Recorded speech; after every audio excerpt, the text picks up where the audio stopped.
중국에서 지금 난리가 났습니다. 중국의 한 방송사에서 생방송을 진행하던 도중 상상도 못할 방송사고가 터졌기 때문인데요.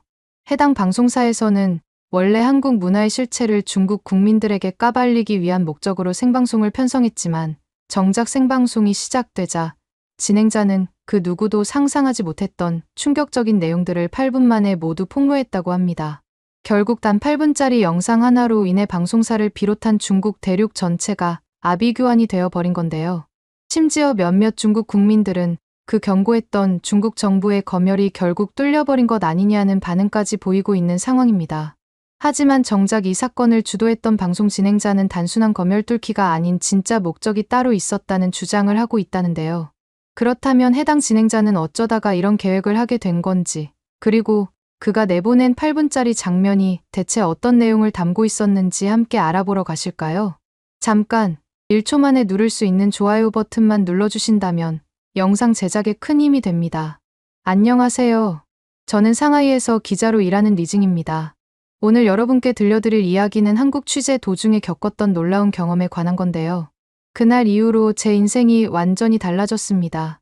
모든 일은 회사 회의실에서 새로운 특집 보도 지시를 받으면서 시작됐어요. 그날 아침, 늘 그렇듯 회사에 도착했는데 회의실 문을 열자마자 왠지 모르게 긴장된 분위기가 느껴졌습니다.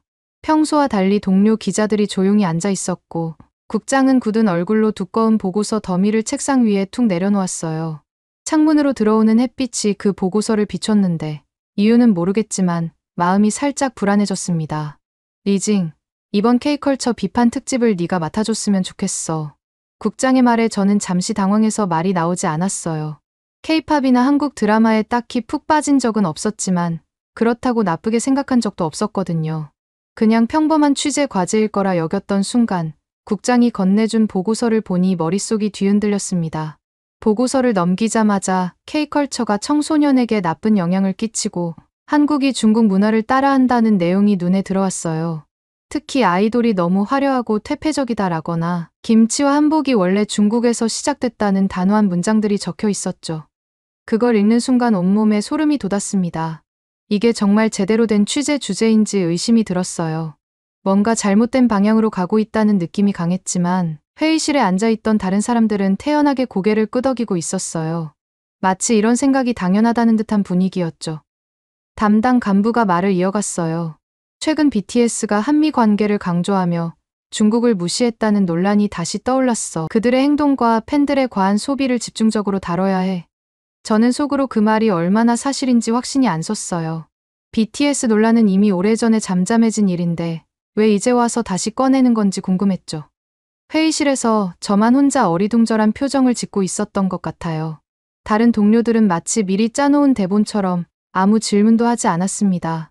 회의가 끝난 뒤 궁금증을 풀고 싶어서 자료실로 향했어요. 거기서 발견한 한 보고서에 깜짝 놀랄 만한 내용이 있었죠. 한한령이 시행 중인데도 중국에서 K-드라마와 K-팝을 불법으로 보는 사례가 연간 10만 건 가까이 늘었다는 거예요. 한편으로는 비난하면서 다른 한편으로는 이렇게 많이 소비한다니 이 모순적인 상황에 머리가 어지러웠습니다. 자료실의 밝은 형광등 아래에서 그 숫자들이 더 또렷하게 보였어요. 이렇게 뚜렷한 차이가 어떻게 동시에 존재할 수 있는지 도저히 이해가 안 됐죠. 그 보고서를 읽으면서 실제로 어떤 일이 벌어지고 있는지 제 눈으로 확인하고 싶다는 생각이 들었어요. 그 자리에서 결심했죠. 한국에 가서 직접 보고 오겠다고요. 자료실을 나오는데 이때부터 마치 중요한 비밀을 알아버린 사람처럼 가슴이 쿵쾅거렸습니다. 이 취재가 평소 같은 평범한 일이 아니라 진실을 찾아가는 과정이 될 것 같은 느낌이 강하게 들더군요. 그날 저녁 집에 돌아와 부모님께 한국 취재 계획을 말씀드렸더니 예상 밖의 반응이 나왔어요.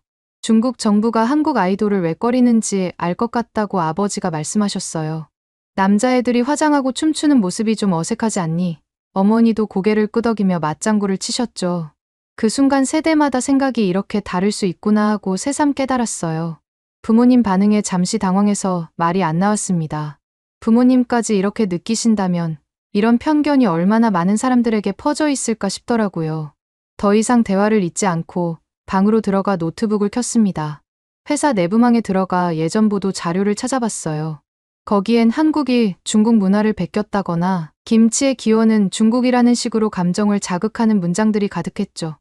그런 내용들이 너무 한쪽으로 치우쳐 있어서 마음이 무거워졌어요. 정말 이게 맞는 정보인지 계속 생각이 많아졌습니다. 화면을 보면서 이런 기사들이 사람들의 생각을 얼마나 왜곡했을지 떠올리니 숨이 턱 막히는 기분이었어요. 기자라면 누구나 알듯이 진실과 상관없이 한 메시지를 자꾸 반복하면 그게 사실처럼 느껴질 수 있잖아요. 밤늦게까지 자료를 들여다보다 잠이 들었는데 새벽에 친구에게서 메시지가 왔어요. 중국 SNS 캡처를 보내줬는데 K-뷰티, 화장품 직구 후기와 K-드라마 불법 다운로드 방법을 공유하는 글이 함께 올라와 있더군요. 한국은 나쁘다는 댓글이 달린 바로 아래에 이 한국 화장품 진짜 좋아요 하는 글이 있는 모습이 너무 앞뒤가 안 맞아 보였어요. 같은 사람이 한쪽에선 한국을 깎아내리면서 다른 한쪽에선 칭찬을 하고 있더라고요. 그걸 보니 저도 모르게 웃음이 나왔습니다. 그러면서 이 모순을 직접 확인하고 싶다는 마음이 더 커지더군요. 바로 친구에게 전화를 걸었어요. 너도 K-드라마 보지? 친구는 잠시 머뭇거리다 솔직히 대답했죠. 응, VPN 써서 봐. 갑자기 왜 물어? 저는 친구에게 취재 계획을 털어놨어요. 그러자 친구가 걱정스러운 목소리로 말했어요. 조심해. 너무 사실대로 쓰면 회사에서 문제가 될 수도 있어. 그 말이 오히려 제 결심을 더 단단하게 만들었어요. 제가 기자가 된 건 진실을 전하기 위해서였으니까요. 한국으로 떠나기 전날 상사에게서 마지막 지시를 받았어요. 도시 풍경만 찍지 말고 중국 사람들이 K컬처에 빠져 있는 모습을 꼭 담아와. 그 말을 듣자마자 이미 결론이 정해진 취재라는 느낌이 들었어요. 하지만 속으로는 진실을 파헤치겠다고 다짐했죠. 카메라 장비를 챙기면서 마음속의 불안과 기대가 뒤섞였어요. 현장에서 어떤 현실을 마주하게 될지 모르는 거니까요. 비행기에 오르기 전 회사에서 준 보고서를 다시 읽어봤어요. 그 내용대로라면 한국은 중국 문화를 흉내내는 나라이고 K-팝은 청소년을 망치는 나쁜 문화가 되죠. 하지만 뭔가 이 평가가 너무 한쪽으로 치우쳤다는 느낌이 들었어요. 비행기가 이륙하면서 창밖으로 상하이 풍경이 점점 멀어졌습니다. 얼마 시간이 지난 후 인천공항에 도착했을 때 처음 느낀 인상이 생각과 달랐어요. 한국은 뻔한 콘텐츠만 만드는 곳이라는 말이 있었는데 전혀 그렇지 않았거든요. 공항은 깔끔했고 여러 나라 언어로 된 안내 시스템이 잘 갖춰져 있었어요. 특히 중국어 안내가 자연스럽게 들려오니 적어도 중국인을 무시하지 않는다는 생각이 들었죠. 공항 안은 최신식 디자인으로 꾸며져 있어서 창의력이 부족한 나라라는 말이 맞는지 의심스러웠어요. 게이트를 지나가는데 갑자기 큰 소리가 들렸어요. 얼마 전 웨이보에서 봤던 유명 K-팝 아이돌 팬들이 줄지어 서 있었는데 깃발과 현수막에 한자로 쓰인 응원 문구가 가득했어요. 영원히 함께해요. 당신 음악이 내 인생을 바꿨어요. 같은 진심이 담긴 문구들이었죠. 특히 중국어로 된 문구가 많다는 점이 눈에 띄었어요. 누가 봐도 진심이구나 싶더라고요. 이런 팬들의 마음을 어떻게 단순히 눈먼 소비라고 깎아내릴 수 있을까 싶었어요. 팬들 사이를 지나가며 대화를 살짝 들어봤는데요. 20대 중반쯤으로 보이는 한 여성이 말했어요. 이번에 음반 30장을 샀어. 중국에서는 구하기 힘드니까 한국까지 와서 직접 사는 수밖에 없지. 또 다른 팬은 나는 불법 다운은 안 해. 아티스트를 존중하려고 정품만 사라고 했어요. 그 말을 들으니 이들을 함부로 비난할 수 없겠다는 생각이 들었어요. 각자 나름의 기준과 마음이 있었으니까요. 입국 심사를 마치고 나오는데 공항 TV K 콘텐츠 불법 유통 단속 뉴스가 나오고 있었어요. 중국에서 봤던 중국이 불법 복제에 열중한다는 보도가 떠올라 우픈 기분이 들었죠. 화면 속 한국 저작권 담당자가 말했어요. 최근 해외에서 불법으로 퍼지는 K가 늘고 있습니다. 그 사람의 진지한 표정이 인상 깊게 남더군요. 적어도 한국은 자기 나라의 콘텐츠 보호에 힘쓰고 있다는 느낌이 들었죠. 보고서 내용과는 확실히 다른 모습들을 보여주고 있었어요. 택시를 타고 숙소로 가는데 창밖으로 한국 성형외과 광고판이 눈에 들어오더군요. 중국어 자막도 함께 있었죠. 중국인 전용 상담실 운영, 중국어 통역 상주 같은 문구가 선명했어요. 보고서에선 한국 성형은 위험하고 문제가 많다고 했는데 정작 한국에서는 중국 고객을 적극적으로 끌어들이고 있었어요. 이 상반된 모습에 점점 머리가 복잡해졌습니다. 택시 창밖으로 보이는 서울 풍경은 제가 예상했던 것보다 훨씬 생기 있고 깨끗했어요. 높이 솟은 건물들, 깔끔한 간판들, 질서 있게 움직이는 사람들이 눈에 띄었죠. 놀라운 사건이 하나 있었는데요. 숙소 앞에 도착해서 요금을 내는데 기사님이 정중하게 저한테 수고하셨습니다라고 인사해 주시더라고요. 제가 한국어 듣는 건 할 줄 알다 보니 바로 알아듣겠더라고요. 한국이 중국인을 무시한다는 글을 분명히 봤는데 직접 겪은 태도는 전혀 달랐죠. 오히려 친절하고 따뜻한 거 아니겠어요? 점점 궁금한 점이 많아졌어요. 숙소 로비에 들어서니 직원이 중국어로 환영합니다. 체크인 도와드릴게요 라고 말했어요.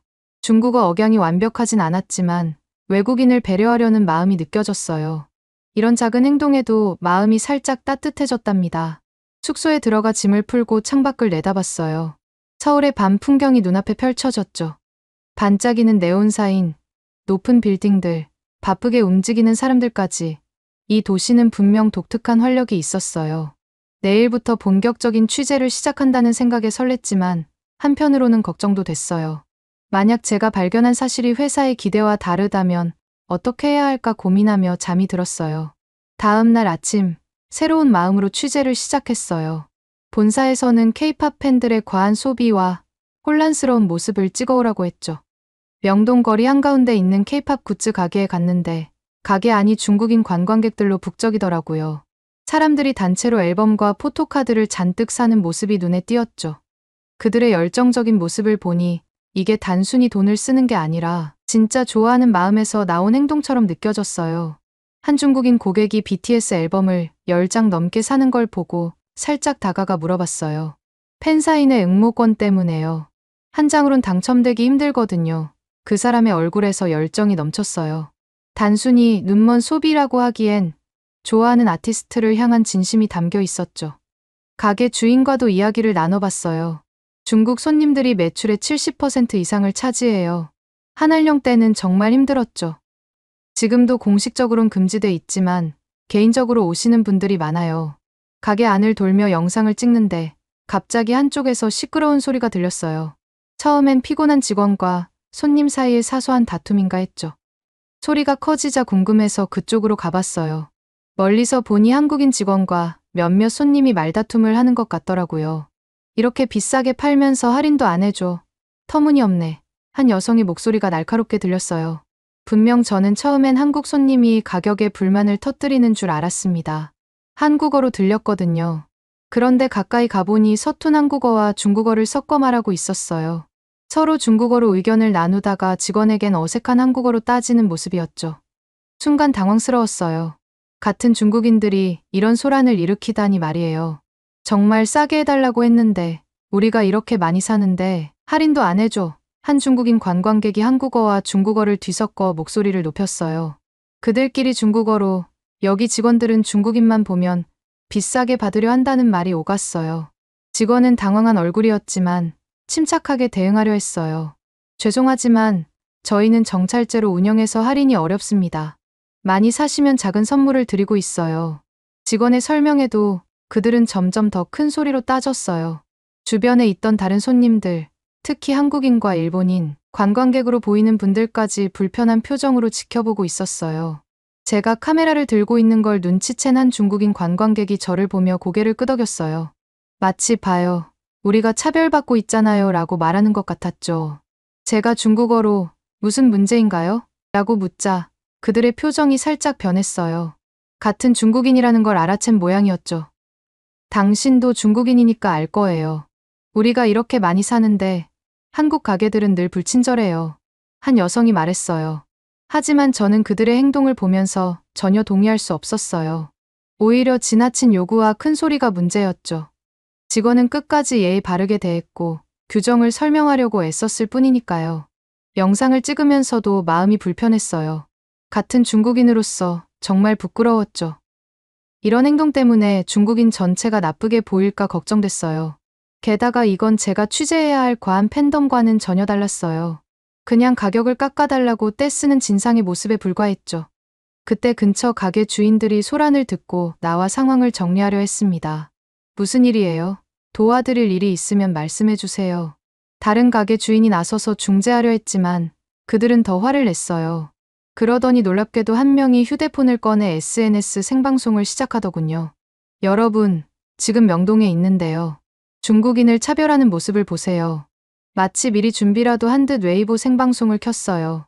우리는 그냥 할인해 달라고 했을 뿐인데 한국 가게들이 이렇게 불친절해요. 카메라가 당황한 직원들의 얼굴을 비췄죠.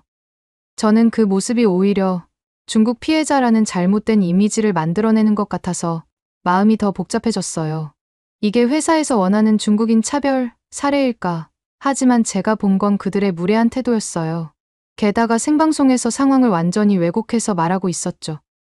마치 처음부터 차별당한 것처럼 보이게 하려는 느낌이었어요. 이런 일이 자주 있나요? 옆에 있던 한국 직원에게 조용히 물었어요. 그 직원은 잠시 망설이다 낮은 목소리로 대답했어요. 가끔 있어요. 대부분 중국 손님들은 정말 좋은 분들인데 몇몇이 이렇게 과하게 굴어요. SNS에 올리려고 일부러 그러는 것 같기도 하고요. 그 말을 듣자 마음이 더 심란해졌습니다. 이런 사람들 때문에 선량한 다른 중국인들까지 오해받는 게 안타까웠죠. 결국 그들은 할인을 받지 못했지만 생방송은 계속됐고 댓글엔 한국은 중국인을 존중 안 해, 돈만 밝히면서 사람을 무시해 같은 자극적인 반응이 쏟아졌어요. 가게를 나오면서 생각했어요. 이게 회사가 원하는 한국의 중국인 차별 사례일지도 모르지만 실제로는 전혀 달랐어요. 오히려 자극적인 내용을 만들려는 의도적인 행동처럼 보였죠. 이런 왜곡된 정보가 두 나라 관계에 어떤 영향을 미칠지 깊이 고민하게 됐어요. 이걸 있는 그대로 보도할 수 있을까? 취재 방향에 대해 생각이 많아지더군요. 불편한 마음을 안고 다음 취재지로 갔어요. 이번엔 한 유명 K-팝 그룹의 쇼케이스 공연을 보러 갔죠. 보고서에선 남자들이 화장하는 나쁜 문화라거나 청소년에게 해롭다고 했어요. 공연장에 도착하니 이미 많은 팬들이 줄을 서 있었어요. 한국 팬뿐 아니라 여러 나라에서 온 팬들이 있었고 아니나 다를까 중국인도 꽤 많았죠. 무대 뒤 대기실 취재를 허락받아 들어가 봤어요. 멤버들이 공연 준비를 하느라 바빴는데 메이크업을 하는 남자 아이돌들을 보니 부모님 말씀이 잠깐 떠올랐어요. 남자가 화장을 하다니 이해가 안 된다던 그 말씀 말이에요. 하지만 곧 그 생각이 사라졌죠. 그 사람들은 엄청난 집중력으로 춤을 연습하고 있었거든요. 땀을 뻘뻘 흘리며 한 동작을 수십 번씩 되풀이하는 모습이 정말 진지해 보였어요. 한 명이 실수하자 모두 처음부터 다시 시작하더군요. 이런 노력과 열정을 나쁘다고 할 수 있을까 싶었어요. 공연이 시작되자 관객들의 함성이 터져 나왔어요. 무대 위 멤버들은 완벽한 춤과 노래로 사람들을 사로잡았죠. 그들의 공연은 단순히 화려하다고만 할 수 없는 엄청난 연습의 결과였어요. 공연이 끝나고 땀에 젖은 채 인사하는 멤버들의 눈빛에서 진심이 느껴졌어요. 그 모습을 보니 제 마음속 선입견이 조금씩 무너졌어요. 공연 후 중국 팬들을 만나봤는데 그들은 다 큰 어른들이 스스로 좋아해서 온 거였어요. 20대 후반쯤으로 보이는 한 여성 팬이 말했어요. 특히 제가 저런 아이돌들이 나약하다는 생각은 안 드냐고 물어보자 이게 무슨 나약한 아이돌이에요? 음악과 공연이 좋아서 지지하는 거예요. 이렇게 대답하더군요. 그분은 회계사로 일한다고 했어요. 또 다른 남성 팬은 가사에 공감해서 팬이 됐어요. 라며 자기가 어쩌다 팬이 되었는지 이야기했어요. 보고서와 현실이 너무 달라서 어떻게 취재를 이어가야 할지 고민이 깊어지는 순간이었습니다. 공연장 근처에서 불법 굿즈 판매를 단속하는 모습도 봤어요. 경찰이 허가 없이 물건을 파는 노점상을 정리하고 있었죠. 보고서에선 한국은 저작권을 가볍게 여긴다고 했는데 실제로는 불법에 꽤 엄격하게 대처하고 있었어요. 한 경찰관에게 물어봤어요. 아티스트의 초상권을 지키기 위해 단속하고 있어요. 팬들도 정품을 사는 게 아티스트를 돕는 길이라고 생각하죠. 그 말을 들으니 한류가 성공한 이유 중 하나가 이런 관리 체계 때문이라는 생각이 들었어요. 이제 뭘 하는 게 좋을까 싶었던 저는 그날 저녁 본사에서 BTS가 중국을 무시했다는 옛 논란을 다시 꺼내라고 해서 온라인 조사를 시작했어요. 자료를 찾아보니 대부분 이미 잊힌 이슈였고 당시에도 일부 극단적인 네티즌만 과하게 반응했던 거였어요. 일반 사람들은 별로 신경 쓰지 않았던 문제였죠. 이걸 다시 들춰내는 게 맞는지 의심스러웠어요. 사실을 넘어선 갈등 조장은 기자로서 하면 안 되는 일이잖아요. 호텔을 나와 거리를 걷다 우연히 BTS 팬 모임을 발견했어요. 한 카페 안에서 20명 정도가 모여 있었는데 유리창 너머로 한국 팬과 중국 팬이 함께 굿즈를 나누며 웃고 있었어요. 궁금해서 안으로 들어갔죠. 그들은 저를 반갑게 맞아줬고 제가 기자라고 하니 더 열정적으로 이야기를 들려줬어요. 우리는 온라인에서 만난 팬이에요. 국적 상관없이 좋아하는 아티스트로 모였죠. 한국 팬 모임 대표가 말했어요. 중국 팬들도 VPN 써서라도 응원해요라며 중국에서도 막을 수 없을 정도로 즐겁게 지지하고 있었어요. 그들 사이엔 정치적 다툼 같은 건 없었어요. 오직 음악과 아티스트를 향한 마음만 있었죠. 이 모습을 보니 나라 간 갈등이 얼마나 의미 없는지 느껴졌어요. 정치가 사람들의 순수한 교류까지 막을 순 없다는 생각마저 들더군요. 모임이 끝난 뒤 한 중국 팬과 따로 이야기를 나눴어요. 30대 초반쯤으로 보이는 직장인이었어요. 중국에서 BTS를 공식적으로 못 봐도 음원 차트나 앨범 판매에 더 열심히 참여해요. 막을수록 더 하고 싶은 게 사람 심리잖아요. 그분이 웃으며 말했어요. 우리 팬클럽에선 앨범이 나오면 수천 장씩 같이 사요. 공식적으론 못 응원해도 숫자로 보여주는 거죠. 보고서에서 중국인들이 BTS를 거부한다고 했던 문장이 떠올랐지만 실제론 이렇게 열정적으로 지지한다는 걸 알고 당황스러웠어요. 제가 그동안 얼마나 잘못된 정보에 둘러싸여 있었는지 새삼 깨달았죠. 취재 방향을 어떻게 잡아야 할지 점점 더 혼란스러웠습니다. 회사에서 바라는 대로 할지 제가 본 진실을 따를지 말이에요. 다음 날 대형 쇼핑몰 앞 버스킹 무대를 취재하러 갔어요. 한국 아이돌 지망생들이 거리 공연을 하고 있었는데 많은 사람들이 모여 응원하고 있었죠.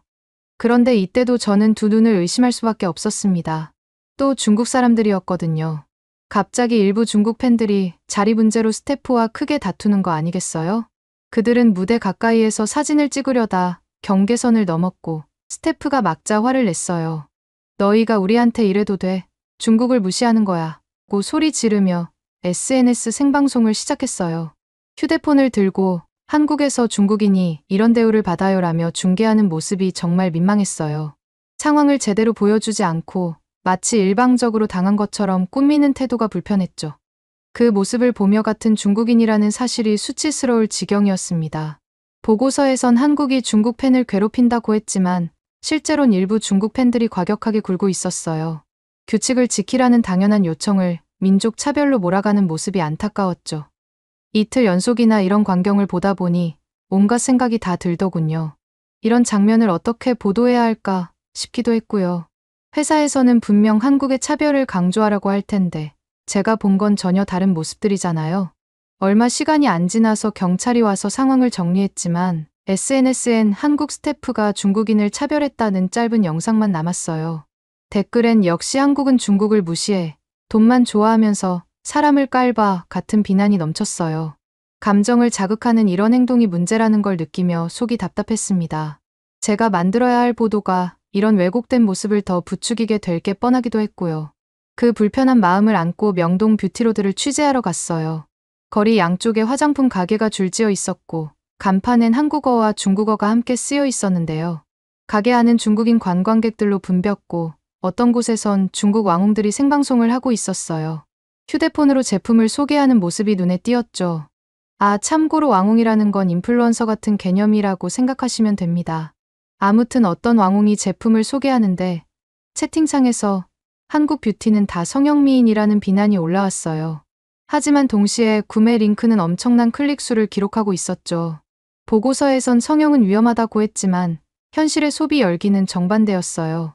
중국인들이 한국을 깎아내리면서도 한국 제품을 열광적으로 사는 모습에 혼란스러웠습니다. 왕홍과 잠시 이야기를 나눴어요. 중국에서 K-뷰티를 어떻게 생각하나요? 제가 물었죠. 그분은 주변을 살피더니 조용히 대답했어요. 솔직히 공식적으론 중국 제품을 써야 한다지만 실제론 한국 화장품이 훨씬 인기 있어요. 품질이 좋으니까요. 정부 방침과 사람들 취향이 달라요. 그 솔직한 말에 고개를 끄덕였어요. 현실과 공식 입장이 이렇게 다르다는 걸 다시 확인했죠. 가게 직원한테도 물어봤는데요. 이렇게 대답하더군요. 중국 손님이 여전히 제일 많아요. 사드 때 힘들었지만 직구와 생방송으로 매출이 유지됐어요. 중국 분들이 한국 제품에 관심이 많으시죠. 금지령이 무색할 정도로 단단한 소비층을 실감했어요. 가게 한쪽에선 중국 관광객들이 쇼핑백을 잔뜩 들고 계산을 기다리고 있었어요. 그들의 얼굴엔 만족감이 가득했어요. 그날 저녁 한국 기자협회 모임에 초대됐어요. 서울 시내 레스토랑에서 열린 자리엔 여러 매체 기자들이 왔어요. 한 발표자가 중국에서 겉으론 한류를 막지만 불법 스트리밍과 VPN으로 소비가 늘고 있다는 자료를 보여주더군요. 슬라이드엔 구체적인 숫자와 그래프가 있었는데 한한령 이후 오히려 한국 콘텐츠 소비가 늘었다는 거였어요. 회사 보고서와 정반대라 혼란이 늘어만 갔습니다. 또 다른 한국 기자는 최근 드라마가 중국 도우반에서 높은 점수를 받았다거나 불법 업로드된 한국 예능이 엄청 늘었다는 통계를 내놨어요. 중국 검색어 트렌드를 보면 한국 드라마 제목과 배우 이름이 상위권에 자주 나와요. 공식적으론 금지됐지만 비공식적으론 더 큰 관심을 받고 있죠. 그 설명에 고개를 끄덕였어요. 제가 본 현장과 딱 맞아떨어졌거든요. 진실이 점점 더 분명해지는 느낌이었어요. 모임이 끝난 뒤 중국 유학생 한 명과 이야기를 나눴어요. 한국에서 미디어학을 공부하는 학생이었죠.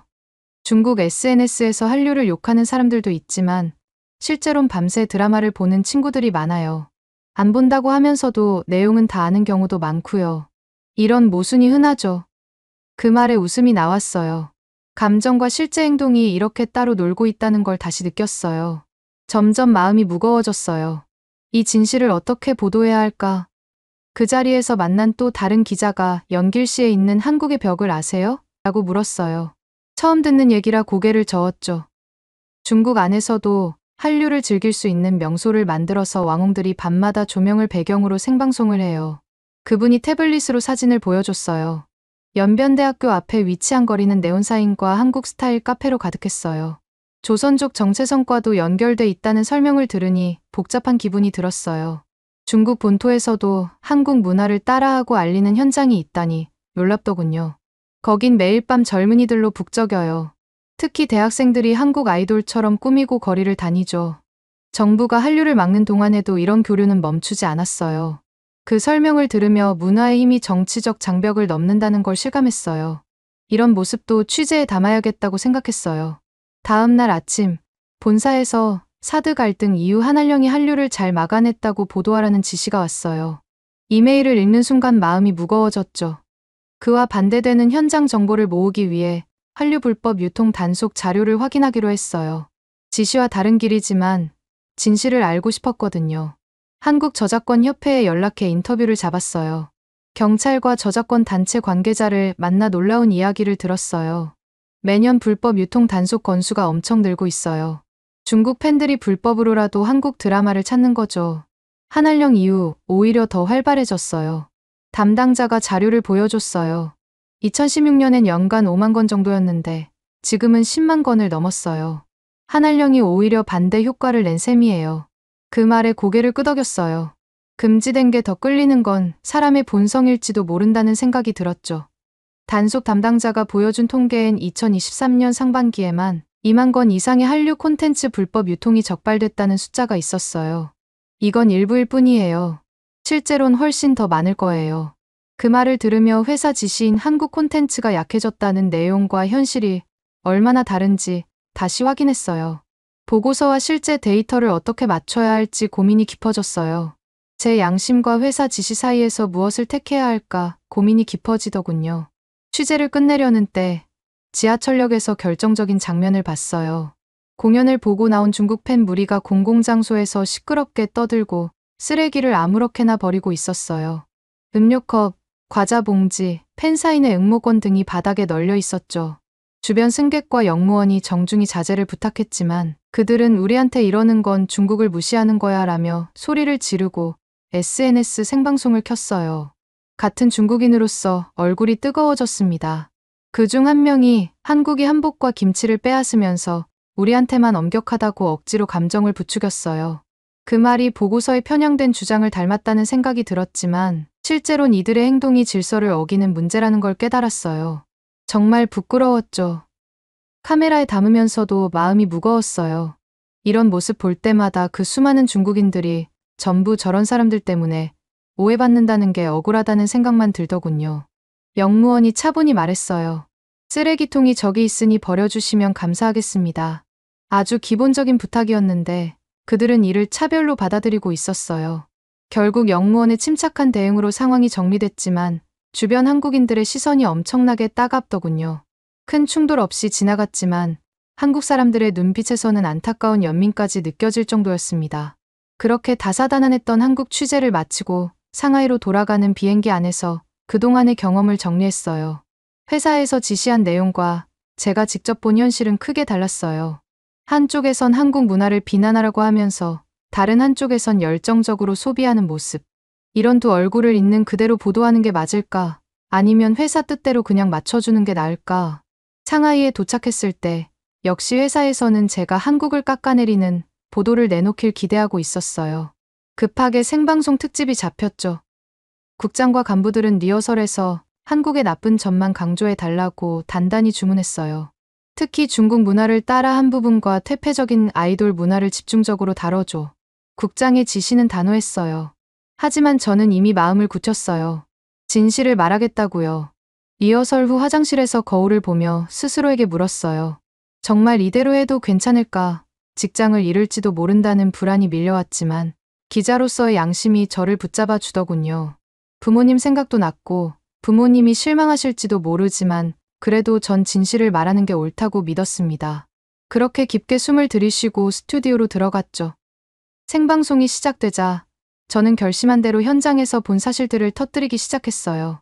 우리가 알고 있던 K컬처에 대한 내용과 실제 현장은 크게 달랐습니다. 이 말로 시작해서 김치 논란, BTS, 사건, K-팝이 퇴폐적이라는 주장이 현실과 얼마나 다른지 하나씩 짚었어요. 그 순간 스튜디오 분위기가 얼어붙더군요. 카메라 뒤에 있던 PD의 얼굴이 하얗게 질렸고 부장 PD는 헤드셋을 잡고 뭐라고 소리치기 시작했어요. 제 이어폰에서 스크립트대로 해. 지금 뭐야? 라는 목소리가 들렸지만 저는 계속 제 말을 했어요. 저희가 아는 것과 달리 한국 아이돌들은 하루 15시간 넘게 춤과 노래를 연습하는 진짜 전문가들이었습니다. 퇴폐적이라는 말과는 거리가 먼 열정과 노력이 넘치는 사람들이었죠. 제 말이 이어질수록 스튜디오가 더 긴장됐어요. 제작진 사이에서 손짓이 오갔고 조명 담당자가 당황한 얼굴로 지시를 기다렸어요. 갑자기 국장이 스튜디오 뒤 유리창 밖에 나타났어요. 얼굴이 화로 붉어져 있었고 주먹으로 책상을 쾅쾅 치며 소리치는 게 보였어요. 유리창 너머에서도 그 환한 표정이 생생히 느껴지더군요. 카메라 2번으로 바꿔 광고 준비해. 부장 PD의 다급한 목소리가 들렸지만 메인 카메라 담당자는 갑작스러운 상황에 어쩔 줄 몰라 했어요. 그 틈에도 저는 말을 멈추지 않았답니다. 국장이 제 이어폰으로 직접 말했어요. 리징, 지금 당장 멈추고 준비된 대본으로 돌아가. 이건 명령이야. 목소리가 분노로 떨렸어요. 하지만 저는 못 들은 척하며 생방송 중이라는 점을 이용해 계속했어요. 더 놀라운 건 중국 내 소비 실태예요. 한알령에도 불구하고 K컬처 소비는 줄지 않았어요. 오히려 불법 유통 단속 건수가 매년 늘고 있죠. 그 말을 하는 동안 스튜디오가 완전히 혼란에 빠졌어요. 한 스태프가 뛰어들어와 PD 뭐라고 속삭였고 다른 스태프는 전화기를 들고 허둥지둥 통화했어요. 조명이 갑자기 깜빡여 카메라가 저를 비추던 각도에서 벗어났어요. 방송을 끊으려는 것 같았죠. 국장은 이제 스튜디오 입구에 서서 누군가를 손짓으로 불렀어요. 눈이 분노로 이글거렸고 얼굴이 붉게 달아올랐어요. 몇몇 제작진이 국장에게 달려갔지만 국장은 끊임없이 저를 계속 노려보더라고요. 하지만 저는 물러서지 않고 준비한 내용을 이어갔어요. K컬처 비판의 근거로 쓰인 주장이 얼마나 터무니없는지 중국 안에 모순된 소비 모습이 어떤지 알려드리겠습니다. 그 순간 뒤에서 누군가 송출 끊어 고 외쳤지만 이미 늦은 건 현장에 있는 사람이라면 누구나 알았을 겁니다. 저는 바로 태블릿을 꺼내 취재 영상을 보여주기 시작했어요. 계획에 없던 행동이었고 제작진은 완전히 당황했죠. 지금 보시는 건 제가 인천공항에서 찍은 중국 팬들 영상이에요. 보세요. 한알령에도 불구하고 한국 아이돌을 뜨겁게 환영하고 있잖습니까? 카메라 감독이 어쩔 줄 몰라 하다 결국 제 태블릿을 클로즈업으로 잡았어요. 이때 아마 생생한 취재 영상이 전국으로 나갔을 겁니다. 명동 굿즈 가게 소동, 김치 체험 현장 등 여러 장면이 차례로 방송됐죠. 국장은 더 이상 참지 못했어요. 스튜디오로 뛰어오려 했지만 몇몇 스태프가 간신히 막는 모습이 보이더군요. 당장 멈춰, 광고 틀어, 고함쳤지만 기술 감독이 생방송 중에 끊으면 더 큰일 나요 라며 난처한 표정을 지었어요. 자막 담당자는 준비된 대본과 전혀 다른 내용이 나가자 당황해서 자막을 멈췄어요. 화면엔 자막 없이 제 목소리와 영상만 나갔는데 마치 방송 사고처럼 보였겠죠. 하지만 저는 이때 거의 제정신이 아니었습니다. 연변대학교 앞 한국의 벽에 선 매일 밤 중국 젊은이들이 한국 문화를 즐기고 있어요. 공식적으론 한류를 막으면서 우리 안에서도 이런 모순이 일어나고 있죠. 그 말을 하는 순간 국장이 보안 요원 2명을 데리고 스튜디오로 들어오더라고요. 하지만 저는 굴복하지 않았습니다. 그래서 보안 요원들이 저에게 다가오기 전에 마지막 영상을 보여줬죠. 바로 중국 SNS에서 한국 드라마를 열광적으로 보는 댓글과 한류 스타 굿즈를 자랑하는 영상들이었습니다. 국장이 스튜디오 중앙까지 오자 모든 카메라가 저희 둘을 비췄어요. 그 와중에도 생방송이 계속됐고 전국 시청자들이 환한 국장과 침착한 저를 동시에 봤을 겁니다. 국장은 카메라가 자신을 찍고 있다는 걸 늦게 깨닫고 잠시 굳는 것 같더라고요. 그렇게 급하게 방송이 중단되었고 국장은 가까운 의자를 발로 차며 소리쳤습니다. 네가 뭘 한 줄 알아? 감히 내 지시를 어기고 이런 짓을 해? 얼굴이 붉은색에서 거의 보라색으로 변했고 관자놀이 핏줄이 튀어나오는 게 눈에 보일 정도더군요. 스튜디오가 완전히 조용해졌습니다. 조명 담당자, 음향 기사, 카메라맨 모두 고개를 숙이고 움직이지 않았어요. 아마 누구도 국장이 저렇게 열받아 있는데 끼어들지 못했겠죠. 그래도 저는 지지 않았습니다. 직접 본 진실을 숨길 수 없었어요. 제 목소리는 작았지만 분명했어요. 질서를 어기는 일부 중국 팬, 금지령을 무시하고 열광하는 현실, 한국이 우리 문화를 빼앗았다는 주장이 과장됐다는 사실을요. 기자로서 이런 걸 보도하는 게 제 의무라고 생각했어요. 이윽고 국장은 제 말을 듣고 웃음을 터뜨리더군요. 하지만 그건 기쁜 웃음이 아니라 분노와 절망이 섞인 웃음이었어요. 의무, 네 의무는 회사 지시를 따르는 거야. 내일 징계위원회에 올려놓을 거야. 넌 끝났어. 리징, 완전히 끝났다고. 넥타이를 풀어헤치며 스태프들에게 소리쳤어요. 당장 영상 파일 지워. 오늘 방송은 없던 일로 해. 알겠어. 하지만 그 지시가 무색하게 이미 많은 시청자들이 방송을 녹화해 SNS에 올렸다는 소식이 들리더라고요. 국장은 마지막으로 저를 쏘아보더니 문을 쾅 닫고 나갔어요. 문 닫히는 소리가 스튜디오에 울렸는데 그 순간부터 제 미래가 불확실해졌지만 이상하게 마음이 편한 거 아니겠어요? 오랫동안 묻혀있던 진실이 풀려난 듯한 기분이 들었죠. 한 스태프가 조심스럽게 다가와 속삭였어요. 온라인이 난리 났어요. 당신 영상이 웨이보에서 지워지고 있지만 해외 플랫폼엔 이미 퍼졌어요. 휴대폰을 보여줬어요. 시청자들은 중국의 편파 보도가 드러났다. 리징이 결국 이를 냈다는 반응을 쏟아내고 있었죠. 머리를 정리하며 스튜디오를 둘러봤어요. 스태프들이 저를 복잡한 눈빛으로 보고 있었어요. 두려움, 존경, 걱정, 호기심이 섞인 표정이었죠. 한 카메라맨이 살짝 엄지를 들어줬고 저는 미소로 답했어요. 그때를 기점으로 저에게는 다른 인생이 시작되었지만 진실을 말한 건 아직까지도 후회되지 않는답니다. 회사를 나와 집으로 가는 택시 안에서 휴대폰이 계속 울렸어요. 친구들과 지인들의 메시지였죠. 네가 그런 용기를 낼 줄 몰랐어. 진실을 말해줘서 고마워. 앞으로 어떻게 될지 걱정돼. 같은 반응이 쏟아졌어요. 온라인에선 제 방송 클립이 빠르게 퍼졌고 해외 매체에서도 이 사건을 다루기 시작했다는 소식이 들리더군요. 집에 도착하니 부모님이 걱정 어린 얼굴로 맞아주셨어요. 방송 봤다. 앞으로 어떻게 할 거니? 아버지가 물으셨어요. 어머니는 말없이 제 손을 잡아주셨어요. 진실을 말한 것뿐이에요. 기자로서 당연한 일을 했죠. 제 대답에 부모님은 잠시 조용하시더니 아버지가 말씀하셨어요. 네가 옳다고 생각한 일을 했다면 우리는 지지할게. 그 말에 눈물이 났어요. 가장 걱정했던 부모님의 지지를 받아 정말 다행이라는 생각이 들더군요. 다음 날 아침 예상했던 대로 저는 회사에서 바로 해고 통보를 받았어요.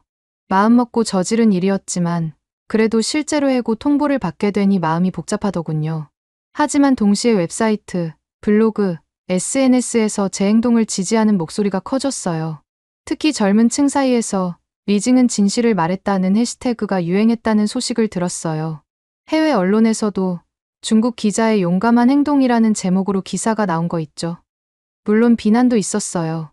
국가를 배신했다, 서구에 넘어갔다, 같은 악플도 많았죠. 하지만 진실을 말한 것에 후회는 없었어요. 오히려 이런 논쟁이 중국 안에서의 모순된 모습을 없애는 계기가 될 수 있는 거니까요. 그렇게 직장도 없는 저는 어떻게 살고 있냐고요? 해고된 지 일주일 뒤 예상치 못한 제안을 받았어요. 독립 미디어 플랫폼에서 문화 섹션을 맡아달라는 거였어요. 당신처럼 진실을 말할 수 있는 기자를 원합니다. 그 말에 감동했습니다. 전 회사보다 작았지만 진짜 저널리즘을 할 수 있는 기회였죠. 지금 생각해봐도 그날 방송은 제게 큰 의미가 있었어요. 언론인으로서 양심을 지킨 날이었으니까요. 때론 불편한 진실이라도 말해야 하는 게 저희 책임이라고 생각해요. 그래서 여러분께 묻고 싶어요. 중국이 한국에 대해 어떤 오해를 하고 있다고 생각하시나요? 오늘의 사연은 어떠셨나요?